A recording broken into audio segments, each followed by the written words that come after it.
We are joined by David T. Beato. He is the author of The New Deal's War on the Bill of Rights, The Untold Story of FDR's Concentration Camps, Censorship, and Mass Surveillance.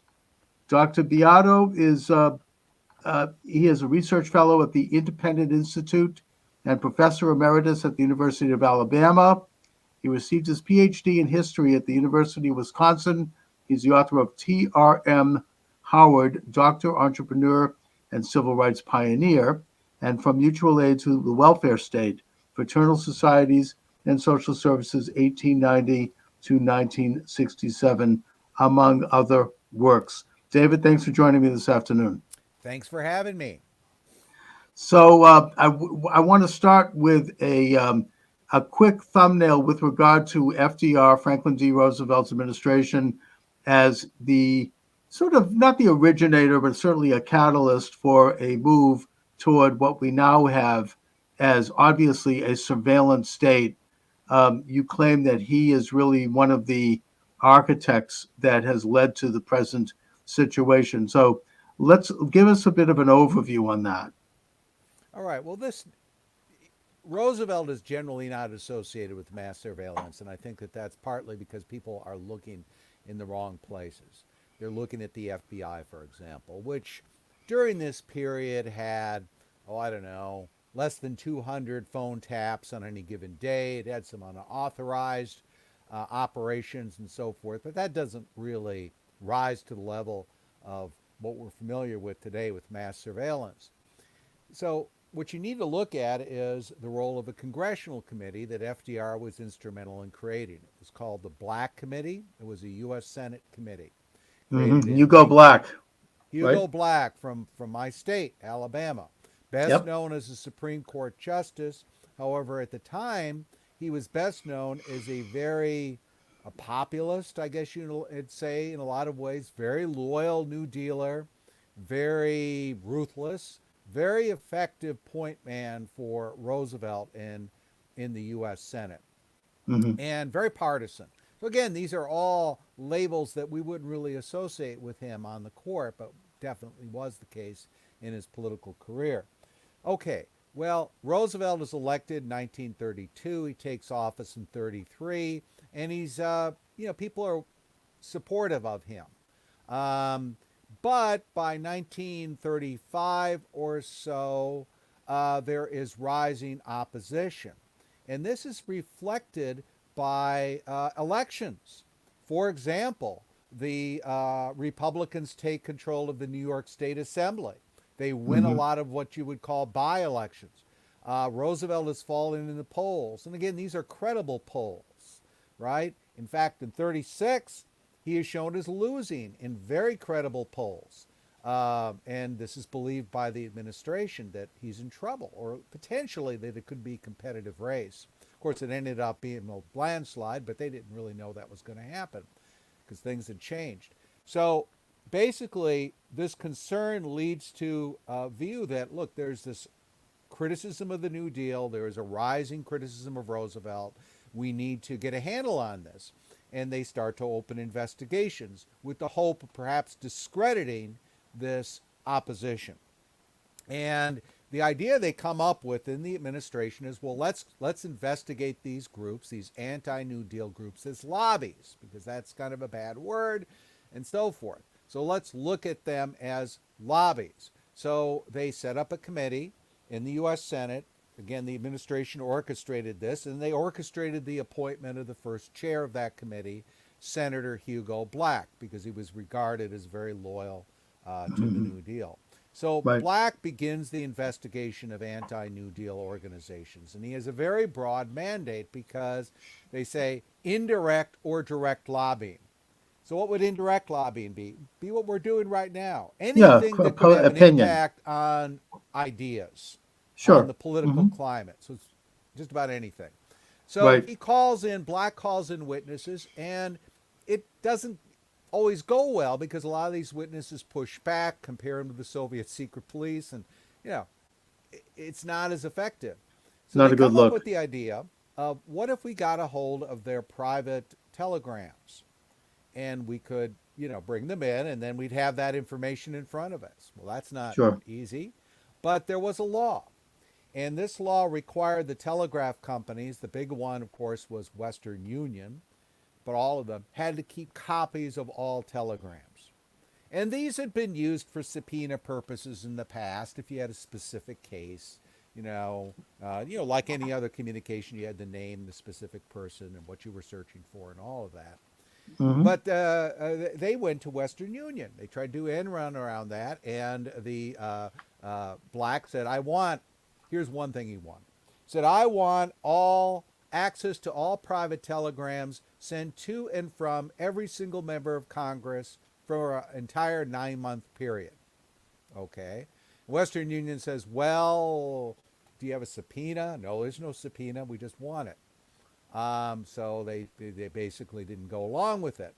Well, then, basically, Western Union, Black went to the FCC, and again, the administration is very much involved in this, and the Hmm. FCC orders Western Union to comply. They could have fought it at that point, but they just said, oh, right. And they let him in. And so Black and his staffers came in. They start the search, like I said, looking at telegram communications between every single member of Congress flowing in and out of Washington. And they go through these. They go through thousands a day of the copies of the telegrams. And they are instructed by Black staffers, well, if you see anything like private between husband and wife, skirt past that and look for anything having to do with lobbying. Of course, that would be Now, anything. could I just ask, was this something that was known or was it done in secret? I mean, I can't imagine Congress going along with this, not to mention the American people. It is not known initially. Okay. And but it just to sort of say they do thousands a day and it ends up to millions. They Yeah, actually sure. they look at millions of these because if you do the math, that's the way it works. They start expanding the search to include other people. And here's how it became known. It is not publicized. But Right. Western Union eventually comes to the conclusion that this is getting a little out of control and they want it publicized. They want it Yeah. fought. And so they eventually, when it starts to spread and they're doing specific requests to go after this person and that person, Western Union starts to let them know your telegrams are being searched. One of the people they let know is a guy named Newton Baker, who'd been Uh-huh. Secretary of War under Wilson. Baker's Hmm. kind of an easygoing, moderate kind of guy, right? Not Right. a flamethrower. He is so mad when he finds this out that he says, if I saw a lynching of Senator Hugo Black, I would not join in the lynching. However, when they put the rope around his neck, I would not stop the lynchers. So he's pretty mad. Yeah. Another guy that's really mad and has an effect is a guy named Silas Strawn. A leading Chicago law firm still bears his name. Winston and Strawn, I think. It's been in the news. But Hmm. Strawn is big guy in the sense of powerful. He is the head of the U.S. Chamber of Commerce, or a former head of the Right. Bar Association, and head of the American Golf Association. Okay. He brings suit that this is violating the Fourth Amendment, and he wins. He wins.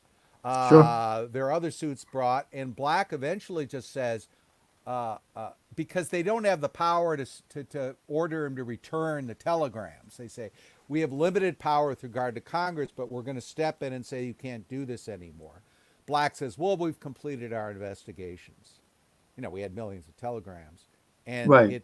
but it's a precedent. It's a precedent for Oh future yeah, congressional and they didn't probe. return the information either, did they? Oh, no, I mean, no, no.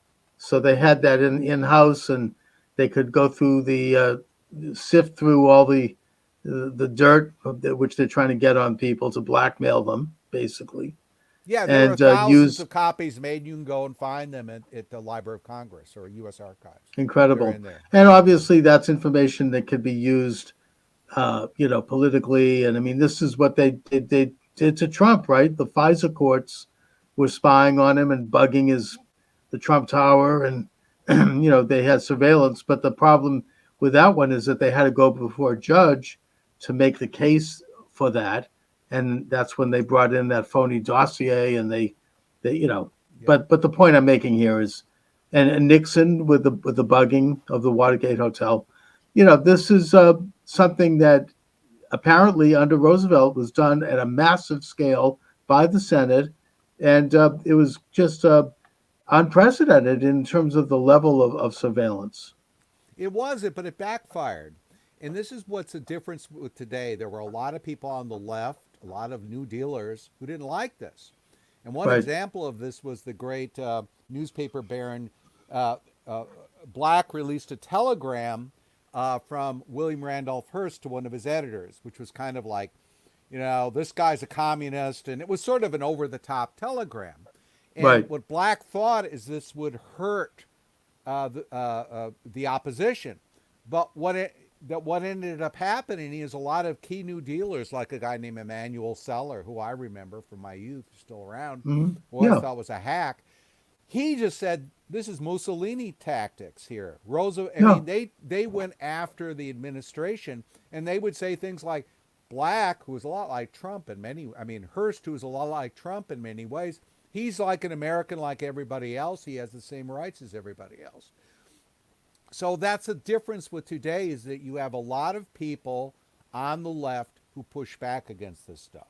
A lot of people in the ACLU, a lot of leading liberal papers. back Uh, then, not so much today. I think Back that was then, true. yes, Yeah, not now they today. don't. Now they've taken a 180-degree, mainly because they hate Trump, and it's like this deranged idea that anything goes if it's to stop Trump, including sending out these phony stories and then retracting them 2 days later after the damage was done. Exactly.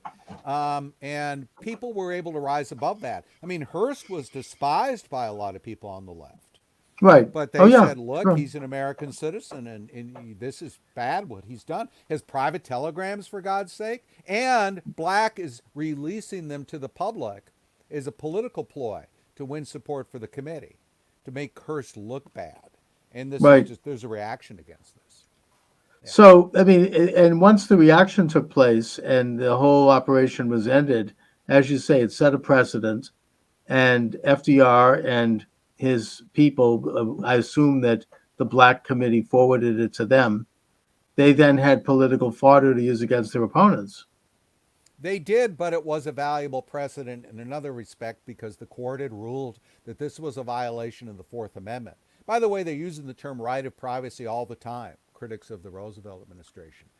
Right. But they said this is violating the Fourth Amendment, and it could future congressional committees could not do this kind of thing to the same extent because of this. And so, if you when you look at later investigations, they don't have this power. So it does Now, do have you? a positive impact in terms of the law. But you definitely link the Black Committee doing this surveillance to the FDR administration. Is that Oh, right? yes, FDR recruits the committee, and I've got reason to believe that some of these telegrams actually ended up, in FDR's hands. Um, but oh yeah, they were involved in this, and FDR was confronted about one of his key advisors, Raymond Moley, who didn't like this stuff. Moley Mm, was a key guy, been in the New Deal Brains Trust. He says, I don't like this. This is Black's going out of control. And Roosevelt just said, well, you got to do this sometimes. You got to use these methods. And so Moley was right. shocked by this, and it was key to explaining why Moley finally broke with FDR because of conversations he had like this. He said the conversation went on for hours, and FDR was like defending Black. Like, what? But FDR had It's dirty deniability in the tricks. case of the Black Committee, though. He Mm. created it, but there was some distance that he had what you could call plausible deniability. Right, right. And again, this is not, we're not talking here about the FBI selectively going after certain people who had been identified as enemies, like the mob or like the Ku Klux Klan or the Communist Party. We're talking here about just an overall wholesale spying operation on everyone in a particular area, in this case, Congress. Yeah, exactly. And a lot Now, of did people were it? outraged because they hadn't done anything. They said, why are my private telegrams like Newton Baker? What have I done? What are you accusing me of? Yeah. Well, He that's wasn't that's accusing the of old thing. anything. You have nothing to worry about if you didn't do it, right? Yeah, yeah, Um, exactly. Now, FDR, I think it's not a well-known element of his administration, but when he became president, he declared a state of emergency within a few weeks, and that was the powers that he and it was ratified by Congress. He called for it in his inaugural address. This is very open, and he used that power to for the what's so-called bank holiday, shutting down all the banks so that they could then be stabilized for whatever reason, and then some of them weren't allowed to reopen.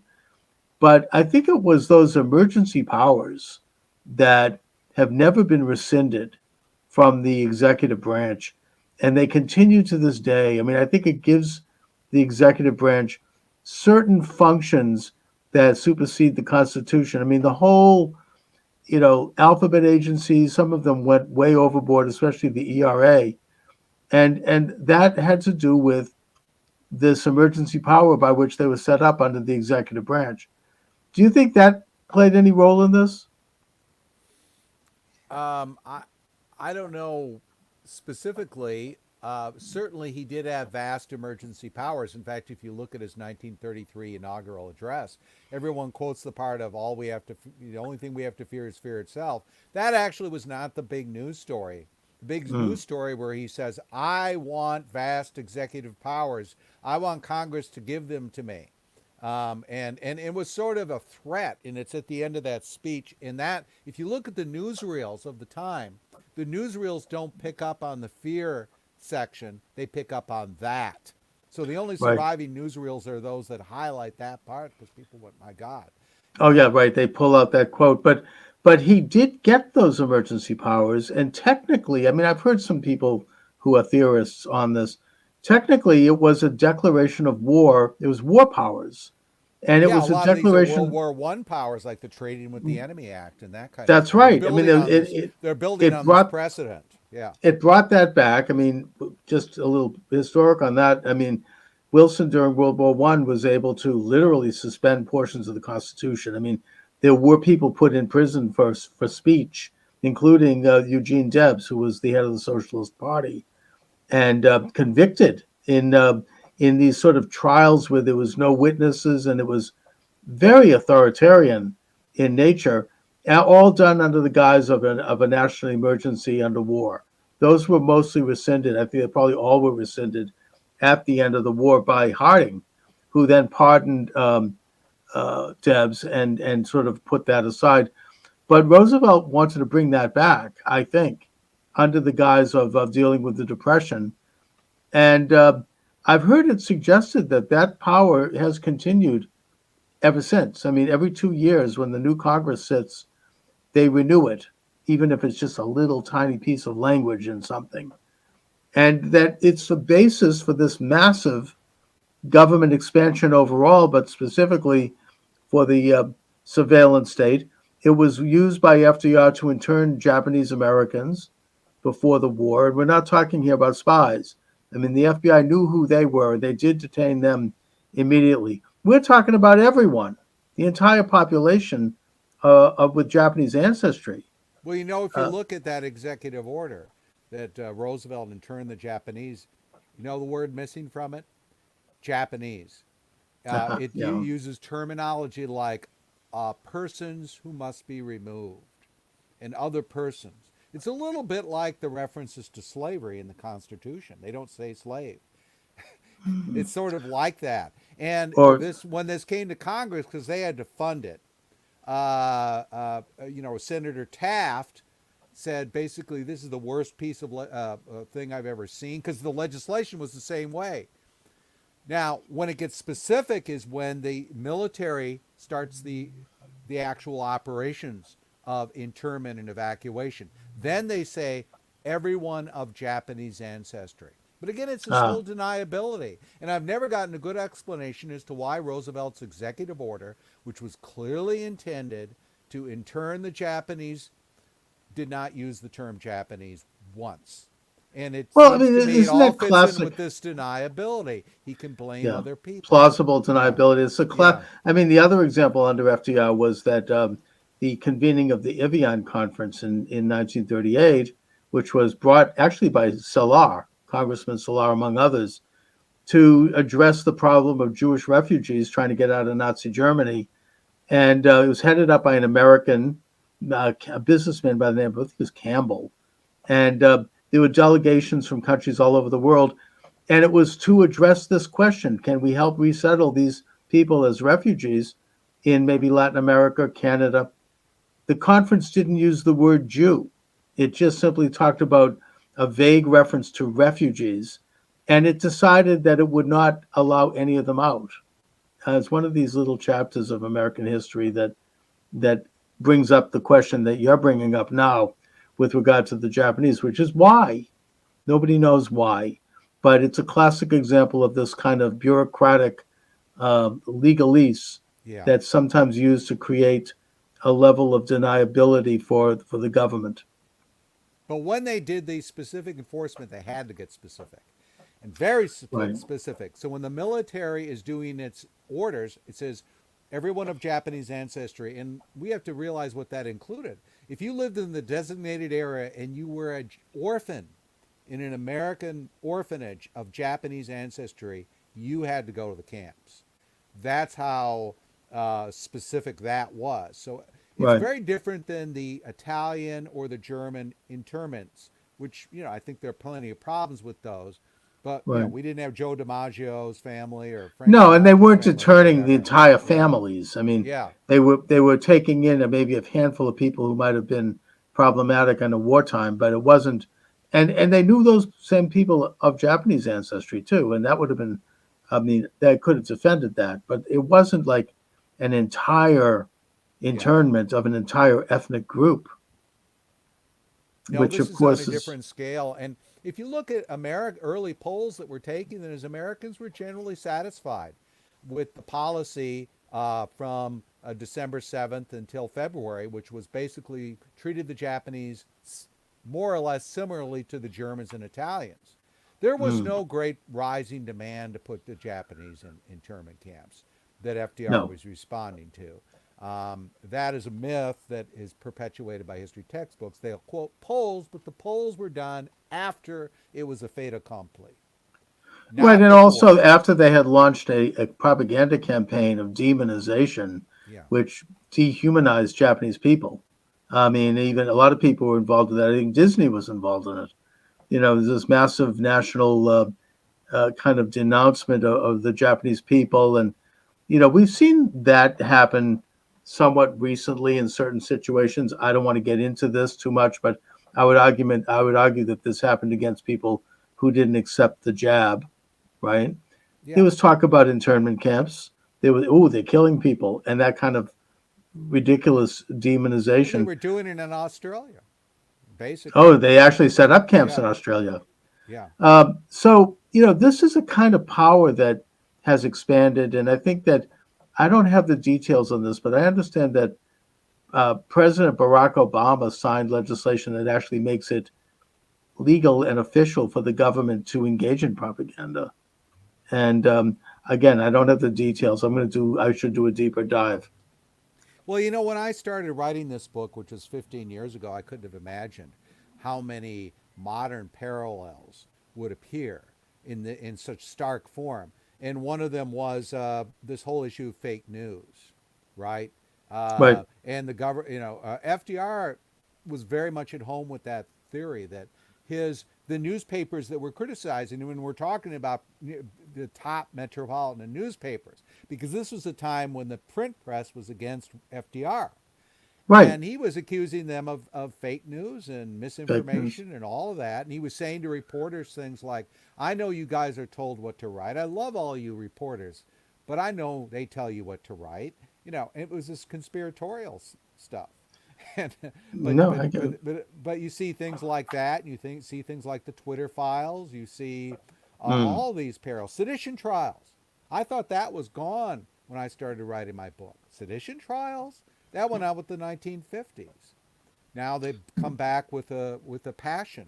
Well, But yeah, it's highly politically motivated, and it's again. I mean, this is one of those things where the left has gone a volte faccia. It's the other shoe on the foot. You don't hear them talk about this. I don't know if it's Trump derangement or what, but You know, there's this. They don't criticize the FBI now. You know, it's sort of like back then. I mean, during COINTELPRO, they did criticize it, and looking back, they might have had a point. But now it's nothing. There's nothing said. Maybe we've become so conditioned to it. I don't know, but it's we're right now. I think in this country really at a very dangerous place. Well, you know, it's interesting how things change with fashions. Political fashions. During World War II, the big advocates of sedition trials were the Communist Party.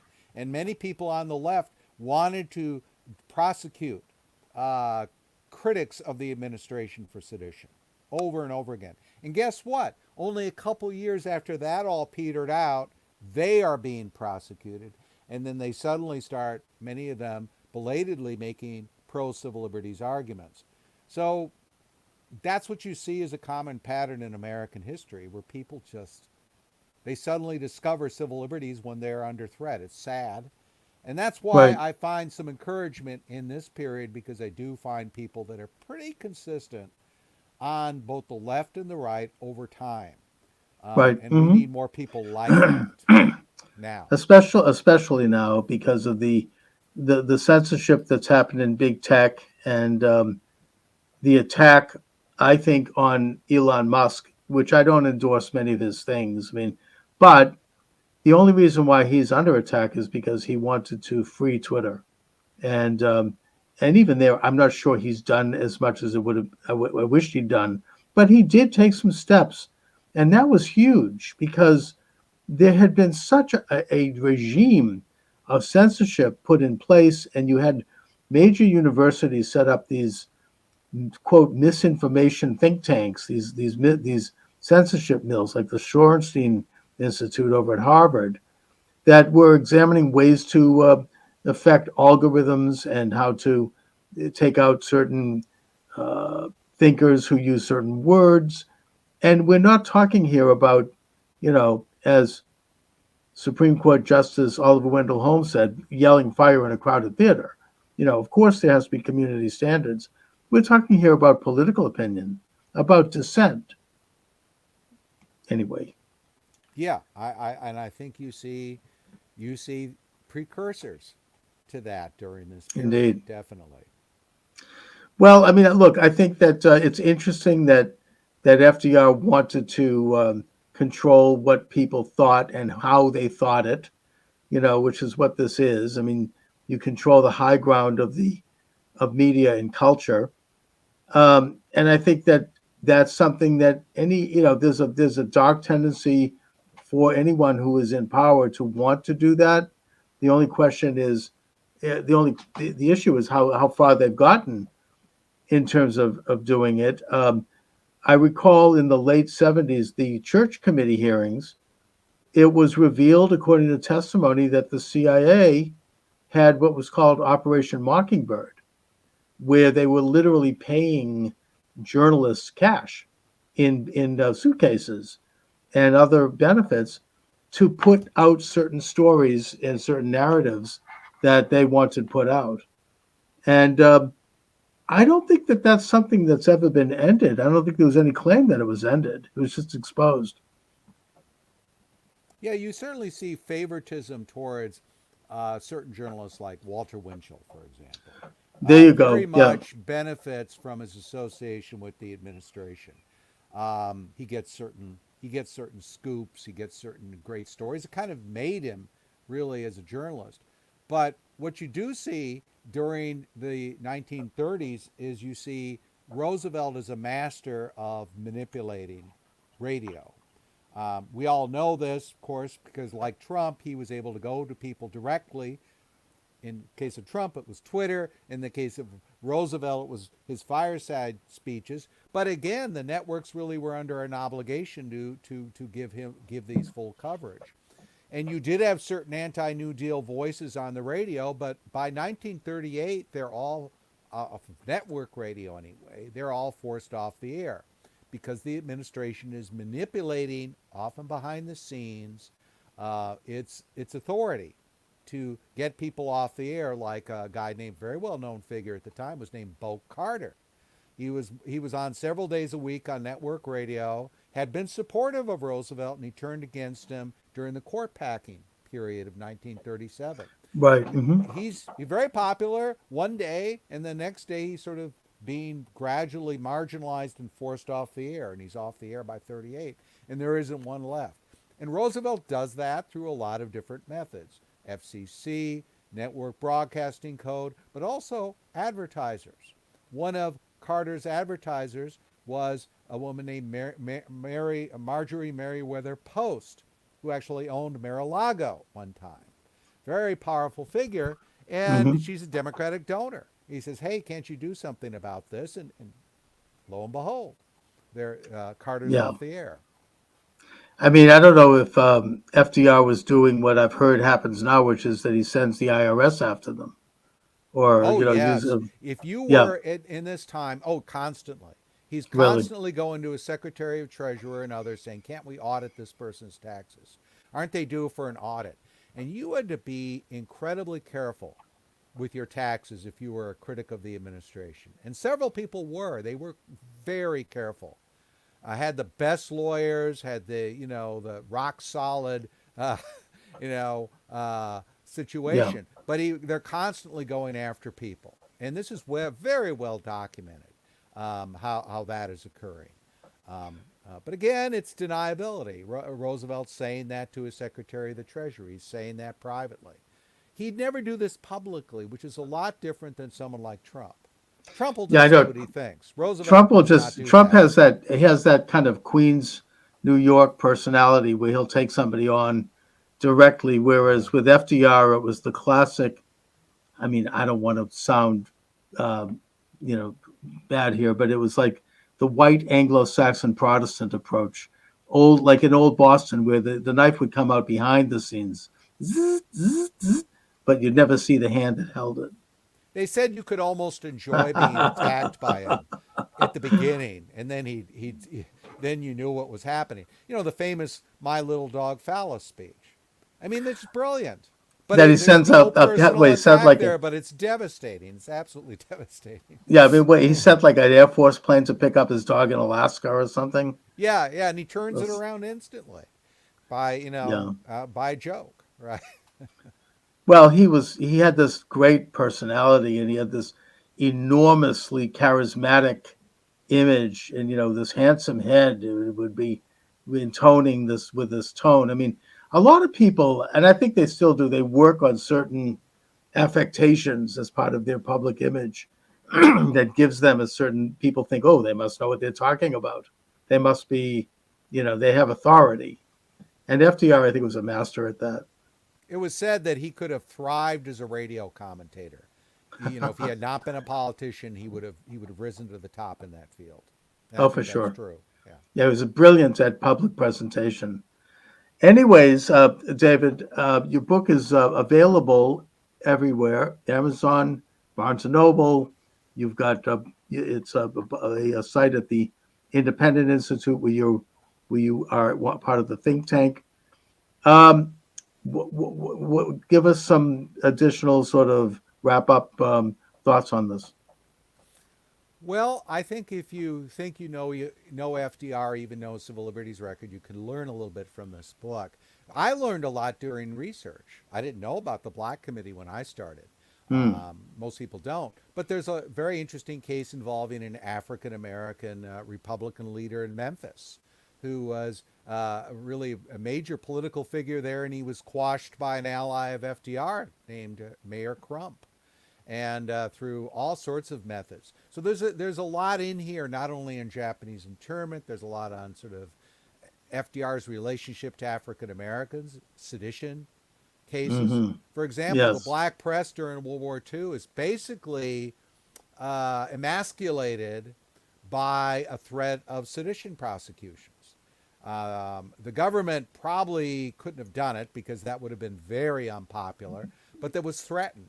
And as a result, the black press became very much sort of Hmm. under control. Well, I mean, it's kind of like a version of what we now call lawfare. You go after the Yeah. opponent and with phony lawsuits, and you tie them up and you try to bankrupt them and intimidate them and use big bully boy tactics.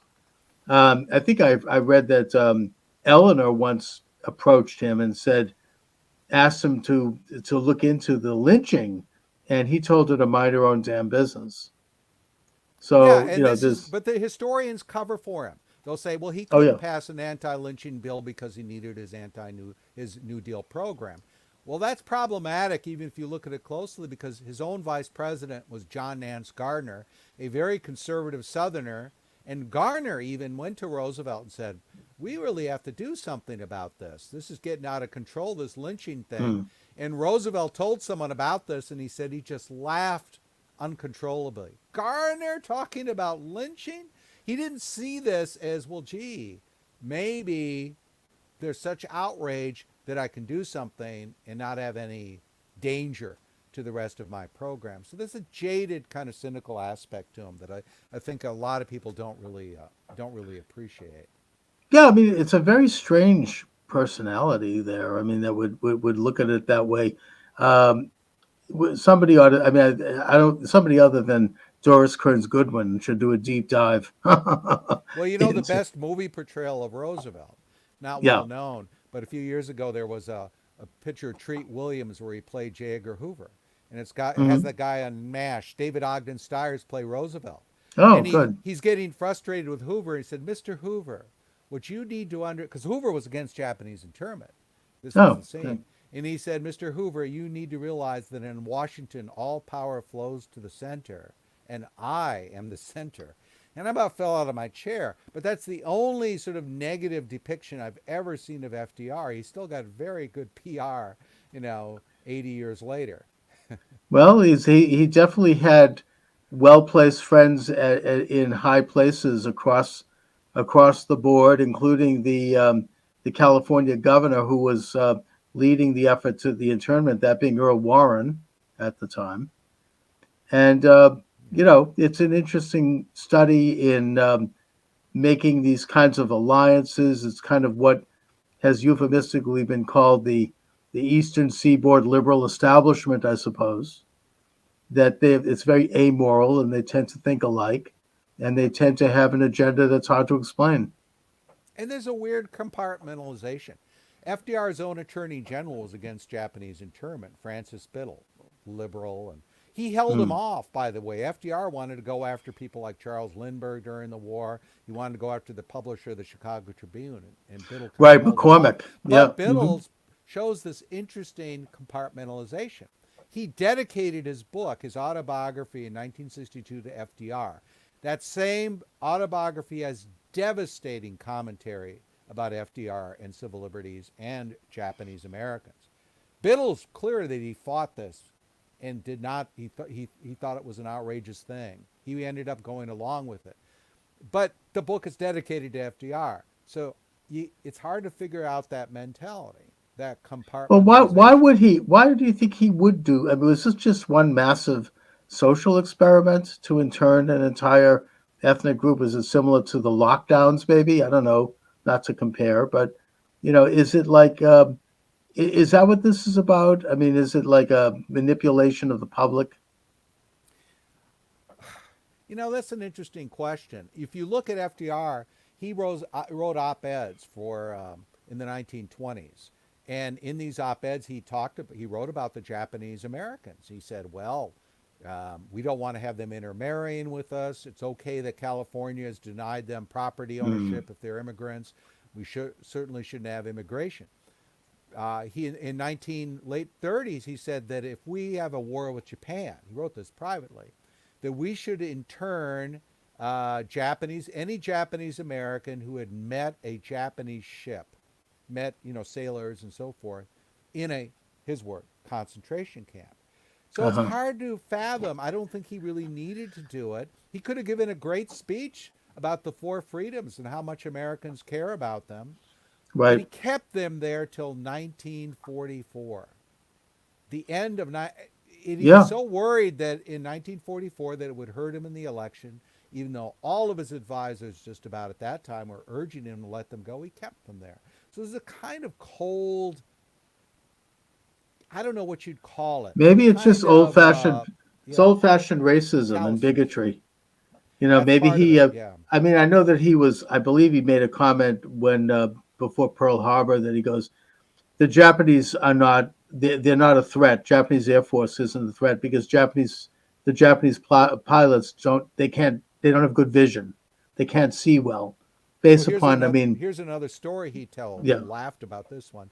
He said, "Well, there's an ancient legend that the Japanese islands were first inhabited by baboons, and then I guess he said some prostitutes came there, and nature took its course." I mean, and he thought this was I real get it. Yeah, funny.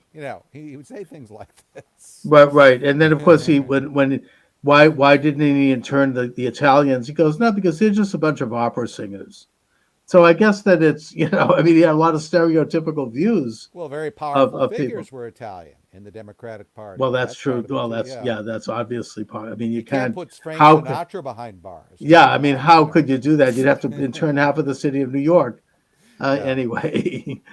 But this is very interesting insights here in terms of the the past is prologue, as it were, and you look at stuff that happened at that time, and you can make a definite link to what we're dealing with now in terms of the infringement upon individual freedoms and individual rights. I hope that people can wake up to that. I really do. That was a motivator to write the book, and again, like I said, there were some real heroic characters here who fought back, and Yes, I would hope people could learn some lessons from how they did it, building coalitions, for example, for civil liberties. indeed. All right, David DiBiato, I want to thank you for joining me today. The book is The New Deal's War on the Bill of Rights, the untold story of FDR's concentration camps, censorship, and mass surveillance. Thanks a lot, David. Let's stay in touch. And I really Yes, appreciate it. please. Great conversation. Love to come back. Thank you. Thank you.